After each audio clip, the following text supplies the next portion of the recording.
નમસ્તે.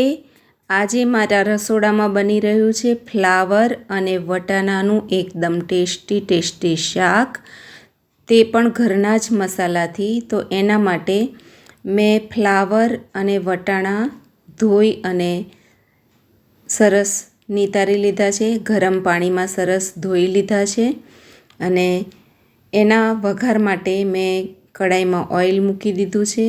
એમાં નાખવા માટે મેં મરચાં અને ટામેટાં પણ સમારી લીધા છે. તો તેલ ગરમ થયા પછી એમાં 1 ચમચી રાઈ તતડે એટલે 1 ચમચી જીરું અને અડધી ચમચી હિંગ, અડધી ચમચી હળદર પાવડર અને હવે ફ્લાવર અને વટાણા એડ કરી દઉં છું. હવે ફ્લાવર અને વટાણાને સરસ વઘાર સાથે મિક્સ કરી લેવાનું છે. અને આ શાક બહુ જલ્દી બની જતું હોય છે અને બારીક સમાર્યું છે. અને ગરમ પાણીમાં સરસ થોડુંક મીઠું એડ કરી અને ધોઈ નાખ્યું હતું કે જે એમાં કીટાણુઓ હોય એ પણ નીકળી જાય. તો સ્વાદ અનુસાર મીઠું એડ કરી લીધું છે. હવે ઢાંકીને 5-7 મિનિટ થવા દેવાનું છે.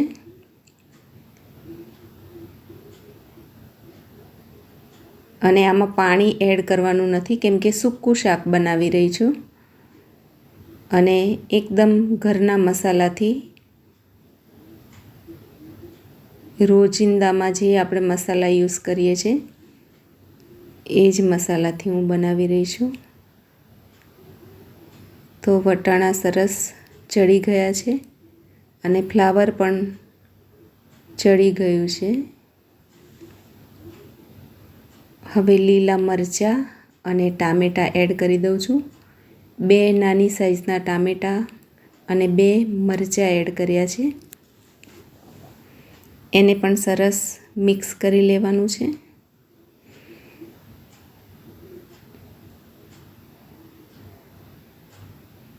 હવે આપણે મસાલા એડ કરીશું.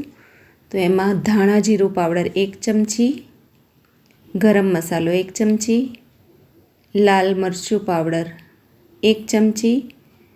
હવે કસૂરી મેથી 2 હથેળીની વચ્ચે ક્રશ કરી અને એડ કરી દીધી છે.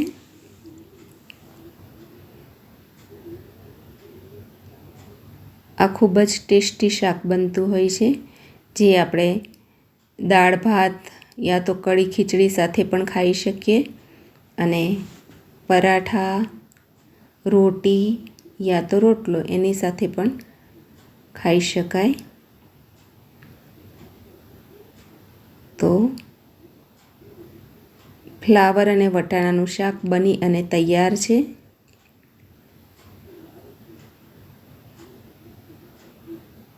અને કલર પણ સરસ દેખાઈ રહ્યો છે. હવે એમાં ધાણા એડ કરી દીધા છે.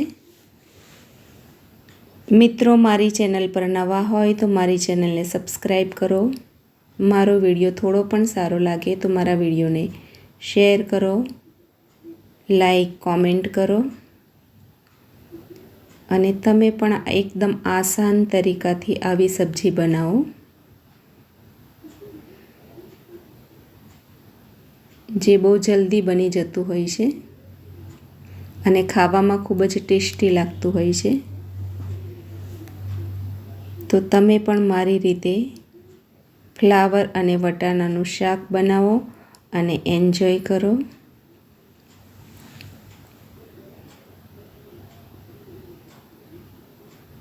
તૈયાર છે.